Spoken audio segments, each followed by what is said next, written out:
যারা গৌর গৌরী বলে কাঁদিতে জানে, কাঁদিতে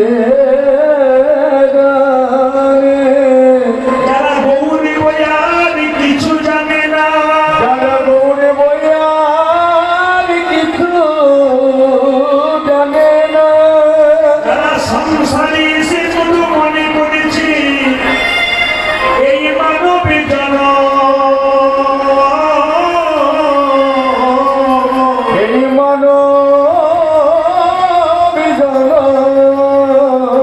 এই মানবে জনমে লাভ করার একমাত্র সার্থকতা কোথায়?